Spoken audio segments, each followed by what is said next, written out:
Fear of success एक ऐसा fear है जो कि बड़ा अजीब लगता है, क्योंकि सक्सेस को तो हम चाहते हैं, तो उससे डर कैसे लग सकता है। लेकिन हम सभी लोगों के अंदर कहीं ना कहीं फियर ऑफ सक्सेस का कुछ ना कुछ पार्ट होता है। तो इस वीडियो में आपको 5 ऐसे थॉट्स बताऊंगा, उनमें से कोई भी थॉट आपके अंदर आता है, इसका मतलब ये है कि आपके अंदर फियर ऑफ सक्सेस कहीं ना कहीं है। तो इस वीडियो को एंड तक देखिए और इस वीडियो के एंड में जाकर मुझे बताइए कि आपके अंदर फियर ऑफ सक्सेस कहां पर एग्जिस्ट करता है। तो पहला थॉट है कि जब मैं सक्सेसफुल हो जाऊंगा तो मुझे सभी लोगों को फेस करना पड़ेगा। ये थॉट जनरली उन लोगों के दिमाग में आता है जो अपने काम को ओपन नहीं करना चाहते। जब वो काम भी करते हैं तो अपने कमरे में बंद होकर ज्यादा किसी के साथ में शेयर नहीं करते। तो इन लोगों के दिमाग में आता है कि ये जो मैं काम कर रहा हूं ये तो ठीक है, लेकिन जब ये काम आगे बढ़ेगा और मुझे सक्सेस मिल जाएगी, फॉर एग्जांपल आप एक अच्छे ग्राफिक डिजाइनर हो और आप डिजाइनिंग करते हो, आप एक क्रिएटिव इंसान हो, अपना काम करते रहते हो, लेकिन आप जब सक्सेसफुल हो जाओगे इसी फील्ड में और आपको लोग जाने लग जाएंगे, तो हो सकता है कि आपके रिश्तेदार, आपके दूर दूर के जानने पहचानने वाले, वो भी जाने लग जाए कि आप एक ऐसा काम करते हो, और तब आपको उन लोगों को फेस करना पड़ेगा। बल्कि इतना ही नहीं, आपको सिर्फ सक्सेस का डर नहीं है, आपको ये भी डर लगता है कि जब आप ये काम कर रहे होगे तब भी हो सकता है कि आपके रिश्तेदार, आपके जानने पहचानने वाले, वो आपसे पूछने लग जाएं कि बेटा क्या कर रहे हो। तो आपको डर लगता है कि लोगों को मैं कैसे फेस करूं, उनको क्या जवाब दूं। ये चीजें आपको अनकंफर्टेबल करती हैं और इसकी वजह से आप कई बार अपना काम करना बंद कर देते हो, प्रोक्रेस्टिनेट करते हो। यहाँ पर सबसे पहली चीज तो आपको ये एक्सेप्ट करनी पड़ेगी कि आप कोई भी काम ऐसा नहीं कर सकते जिसमें आप सक्सेसफुल हो जाओ और लोगों को उसके बारे में पता ना चले। तो ये तो आप अवॉइड कर ही नहीं सकते, ये आपको एक फैक्ट की तरह लेना पड़ेगा कि आपको एक ना एक दिन लोगों को फेस करना पड़ेगा। लेकिन आप लोगों को फेस करते टाइम कुछ ऐसी चीजें कर सकते हो कि आपको लोगों को फेस करना थोड़ा सा आसान लगने लग जाए। तो आप क्या कर सकते हो, आप लोगों के लिए थोड़ा सा अनइंटरेस्टिंग बन सकते हो। जैसे कोई आपसे पूछता है कि आप क्या कर रहे हो या फिर आपने क्या कर लिया, तो वो आपसे ऐसा इसलिए पूछ रहे हैं क्योंकि वो आपके बारे में कुछ नया जानना चाहते हैं, हो सकता है आपको जज करना चाहते हैं, वो उनकी जिंदगी में कुछ नया चाहते हैं, इंटरेस्टिंग चाहते हैं। लेकिन अगर आप एक ऐसा जवाब दो कि भाई बस कर रहे हैं, कोशिश कर रहे हैं, हो जाएगा शायद, देखते हैं, इतना अनइंटरेस्टिंग जवाब दो, इतना बोरिंग जवाब दो कि सामने वाला इंसान आपसे नेक्स्ट क्वेश्चन पूछे ही ना, क्योंकि वो अपनी जिंदगी में और बोरियत नहीं चाहता। दूसरा इसका सॉल्यूशन हो सकता है कि आप इतने कॉम्प्लेक्स टर्म्स उनके सामने यूज करो कि वो समझ ही ना पाए और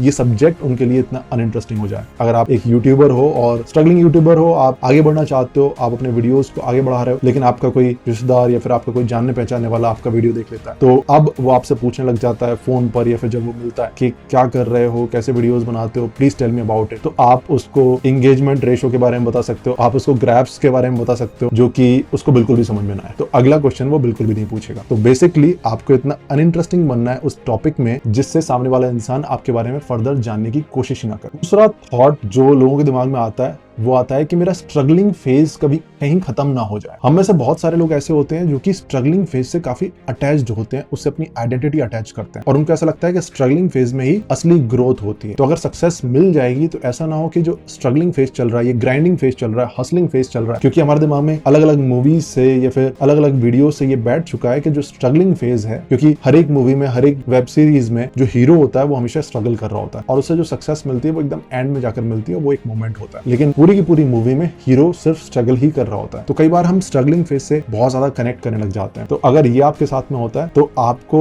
ये ध्यान रखने की जरूरत है कि सक्सेस जब आपको मिलेगी तो आपको ऐसा लग रहा है कि आपका स्ट्रगलिंग फेज खत्म हो जाएगा, तो आपका स्ट्रगलिंग फेज वहां खत्म नहीं होने वाला। फॉर एग्जाम्पल, अगर आप यूपीएससी की तैयारी कर रहे हो और आप एक दिन आईएएस ऑफिसर बन जाते हो, आपको ऐसा लगता है आपका स्ट्रगलिंग फेज खत्म हो जाएगा। नहीं, आपका अलग टाइप का एक और स्ट्रगलिंग फेज वहां से स्टार्ट हो जाएगा। हो सकता है कि अब आपको पढ़ाई ना करनी पड़े, लेकिन अब आपको ये देखना है कि मुझे अपने स्टाफ को कैसे मैनेज करना है, मुझे प्रेशर में कैसे काम करना है, मुझे स्ट्रेटजीज कैसे बनानी है, मुझे लोगों से डील कैसे करना है, मुझे पॉलिटिकल प्रेशर को कैसे झेलना है। वो एक अलग टाइप का स्ट्रगलिंग फेज होगा जिसमें आप बहुत कुछ सीखने वाले होंगे। तो मैं ये कहता हूं कि एक ही टाइप के स्ट्रगलिंग फेज में फंसे रहने का क्या फायदा। अगर आपने स्ट्रगलिंग फेज में ही जीना है तो एक माइलस्टोन अचीव करो, सक्सेसफुल बनो और उसके बाद में दूसरे टाइप का स्ट्रगलिंग फेज जीने की कोशिश करो जिससे आपकी ग्रोथ और ज्यादा हो। तो स्ट्रगल कभी खत्म नहीं होता, स्ट्रगल हमेशा चलता रहता है। तीसरा आपके दिमाग में ये ख्याल आ सकता है कि क्या मैं ये जो सक्सेस है वो सच में डिजर्व करता हूं। और ये जो ख्याल है अक्सर उन लोगों के दिमाग में आता है जिन्होंने बहुत ज्यादा सक्सेस नहीं देखी होती है और उनको जब पहली बार सक्सेस मिलती है और हो सकता है वो सक्सेस अचानक से मिल गई, तो उनके दिमाग में ख्याल आता है कि क्या ये मैं डिजर्व करता हूं। क्योंकि ऐसे लोगों का मानना होता है कि इस सक्सेस के लिए जो क्वालिटीज या फिर जो स्किल्स लगनी चाहिए थी वो स्किल्स तो मेरे अंदर नहीं है, लेकिन ये सक्सेस मुझे मिल गई है। तो इसका मतलब ये है कि ये सक्सेस मुझे मिल तो गई है लेकिन मैं इसे डिजर्व नहीं करता हूँ। कहीं लोगों को इसके बारे में पता ना चल जाए। कई बार आपने देखा होगा कि इंस्टाग्राम पर अचानक अचानक से कोई चाय वाला या फिर कोई पाव भाजी वाली फेमस हो जाती है, तो ऐसे लोगों के दिमाग में ख्याल आ सकता है कि मैं फेमस तो हो गया हूँ, लेकिन क्या ये सक्सेस मैं डिजर्व करता हूँ? क्योंकि हो सकता है कि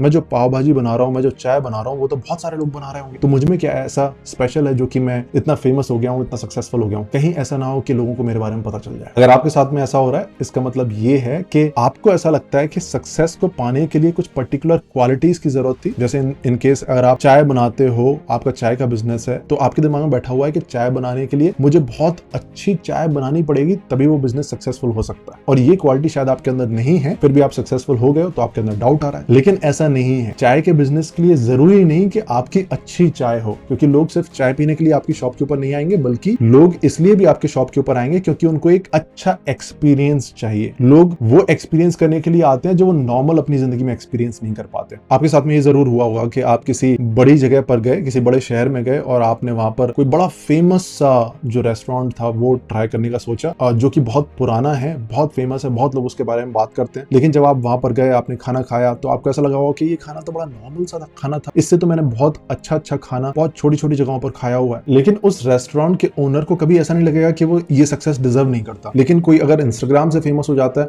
उसके दिमाग में जरूर ख्याल आ सकता है कि वो शायद ये सक्सेस डिजर्व नहीं करता, क्योंकि उस रेस्टोरेंट के ओनर को पता है कि सिर्फ खाने की क्वालिटी ही नहीं, वो जो एक्सपीरियंस दे रहा है, वो जो अपने बिजनेस को इतने सालों से जो वायरलिटी दे रहा है, लोग उसके बारे में बात कर रहे हैं, लोग सिर्फ उसके खाने के लिए नहीं आ रहे हैं, बल्कि उसके रेस्टोरेंट को एक्सपीरियंस करने के लिए, उसके रेस्टोरेंट की जो कहानियां हैं उनको एक्सपीरियंस करने के लिए, और उन कहानियों को वापस जब वो घर जाएंगे तो उन लोगों के साथ में शेयर करने के लिए वो उसके रेस्टोरेंट के ऊपर आ रहे हैं। तो अगर कोई चाय वाला जिसको अचानक से सक्सेस मिल गई है, तो ये समझो कि लोग सिर्फ उसकी चाय पीने के लिए वहां पर नहीं जा रहे हैं, वो लोग उसकी चाय के अराउंड जो एनवायरमेंट है उसको एक्सपीरियंस करने के लिए जा रहे हैं, वहां पर फोटोज खिंचाने के लिए जा रहे हैं और उस एक्सपीरियंस को अपने दोस्तों के साथ में शेयर करने के लिए जा रहे हैं। तो उसके अंदर वो क्वालिटीज हैं जो उस तरह की सक्सेस के लिए रिक्वायर्ड हैं। तो ऐसा नहीं है कि उसके अंदर क्वालिटीज नहीं थी। तो उसके अंदर हो सकता है कि चाय बहुत अच्छी बनाने की क्वालिटी ना हो, लेकिन ऐसी बहुत सारी दूसरी क्वालिटीज होंगी जो कि एक बिजनेस को सक्सेसफुल और फेमस बनाने के लिए जरूरी होती है। दैट मीन्स ऐसा नहीं है कि आपके अंदर क्वालिटीज नहीं है, आपके अंदर क्वालिटीज हैं। अगर आपको कोई भी सक्सेस मिली है, इसका मतलब है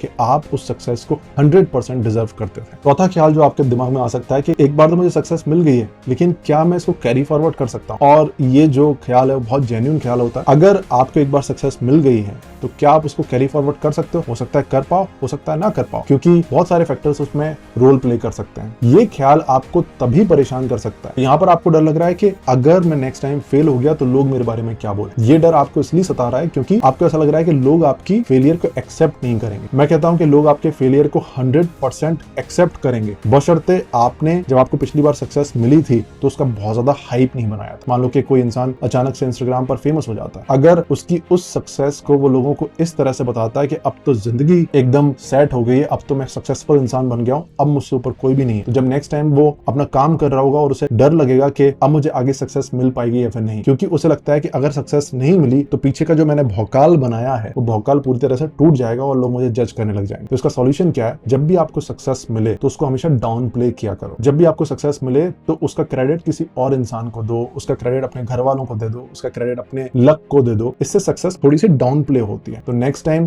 अपने आसपास के लोगों के दिमाग में ये डालना स्टार्ट कर दो, उनको तैयार कर दो कि इस बार तो सक्सेस मिल गई है, लेकिन पता नहीं फ्यूचर में मिल पाए या फिर नहीं मिल पाए। जब आप लोगों को इस तरह से तैयार कर देते हो तो आपके अंदर से वो डर निकल जाता है कि अगर मैं सक्सेसफुल नहीं हो पाया, फ्यूचर में फेलियर हो गया, तो लोग मेरे बारे में क्या सोचेंगे, क्योंकि आपने उनको पहले से ही तैयार कर दिया। पांचवा जो ख्याल आपके दिमाग में आ सकता है वो है कि आपके कुछ पुराने दोस्त रहे होंगे जो कि हो सकता है आपके साथ बहुत टाइम से कॉन्टेक्ट में नहीं रहे या फिर कॉन्टेक्ट में रहे, लेकिन उन्होंने आपका एक पुराना एवटार देखा हुआ था, आपको एक पुराने रूप में देखा हुआ था, जो कि आप जो काम अब कर रहे हो वो रूप नहीं है। हो सकता है पहले आप बिल्कुल काम नहीं करते थे, बहुत मस्ती करते थे, हो सकता है कि आप बिल्कुल भी सक्सेसफुल नहीं थे, लेकिन अब जब आप अपना काम कर रहे हो सकता है आप अपने काम में बहुत अच्छे हो गए हो, और जब वो पुराने दोस्तों को आपके बारे में पता चलेगा तो वो डेफिनेटली आपको मैसेज करेंगे और पूछेंगे भाई ये क्या है। आपके अंदर डर आएगा कि अगर उन लोगों को मेरे इस नए एवटार के बारे में पता चल गया तो कहीं वो मेरा मजाक ना उड़ाने लग जाए, और इसलिए आप सक्सेस से डरोगे और आपको अपना काम करने में उतना मजा नहीं आएगा। तो पहली चीज आपने ये समझने की कोशिश करनी है यहाँ पर कि आप इस सिचुएशन को एस्केप नहीं कर सकते। अगर आप भी उनकी जगह हो देखोगे और कोई जो पुराना फ्रेंड है आपका वो अचानक से कुछ और बन जाता है, जो पहले कुछ नहीं करता था अचानक से हो सकता है कि मोटिवेशनल स्पीकर बन जाए, तो आपको अचानक से एक शॉक लगेगा। जो पहले एकदम सीरियस रहता था उसको अब हो सकता है एक ऐसी जॉब मिल गई कि वो शादी में जाकर जोकर बनता है, कोई कार्टून बनता है। तो जब आप उसको पहली बार देखोगे आपको बड़ा अजीब लगेगा और उस शॉक को हो सकता है कि आप रोक ना पाओ और आप उससे पूछ लो कि भाई ये क्या है। इस सिचुएशन में आपने हमेशा ये याद रखना है कि जब कोई ऐसा इंसान आपसे पूछता है कि भाई ये क्या है, वो जब शॉक होता है और आपको ऐसा लग रहा है कि अब ये मेरा मजाक उड़ाने वाला है, अब याद रखो कि जब वो ये पूछता है उसके पूछने के बाद में वो एक आपके रिएक्शन को सेंस कर रहा होता है। अब आपके रिएक्शन के ऊपर डिपेंड करता है कि वो आगे कैसे आपके सामने रिएक्ट करेगा। आप खुद अपनी सक्सेस के साथ में, अपने काम के साथ में कंफर्टेबल नहीं हो, अगर आप खुद प्रेटेंड कर रहे हो तो हो सकता है कि आप खुद अपने काम का मजाक उड़ाने लग जाओ और ये उसको फ्री वे दे देगा कि वो भी आपके साथ में आपके काम का मजाक उड़ाने लग जाए। ऐसी सिचुएशन में आपने उसे ये शो करना है कि आप अपने इस नए एवटार के साथ में पूरी तरह से कंफर्टेबल हो, पूरी तरह से आप इसके ऊपर कॉन्फिडेंट हो। जब आप काम रहकर उसे ये एहसास दिलाते हो कि आप अपने नए एवटार के साथ में पूरी तरह से कंफर्टेबल हो, तो वो भी ये सेंस करता है और अगला जो उसका रिएक्शन होगा वो उतना मजाक उड़ाने वाला नहीं होगा जो आप पहले सोच रहे थे। लेकिन हो सकता है कि इसके बाद भी कोई ऐसा इंसान हो जो कि आपके कुछ भी कहने से मतलब न रखता हो और फिर भी आपका मजाक उड़ाने लग जाए। तो याद रखो कि दुनिया में कुछ लोग ऐसे होते हैं जो आपकी सक्सेस के ऊपर भी हंसते हैं, आपके फेलियर के ऊपर भी हंसते हैं, आप कुछ नहीं कर रहे होते हो तब भी हंसते हैं। वो इसलिए हंसते हैं क्योंकि वो अंदर से परेशान है और ये जो परेशानी है वो उनकी परेशानी, ये परेशानी आपकी नहीं है। आई एम डैम श्योर कि इन 5 ख्यालों में से कोई ना कोई एक ख्याल ऐसा होगा जिसमें आपने कनेक्ट किया होगा। वो कौन सा ख्याल ऐसा है जिसकी वजह से आपको कहीं ना कहीं फियर ऑफ सक्सेस फील होता है? Please let me know in the chat box और ऐसे ही और वीडियोस के लिए प्लीज फॉलो मी।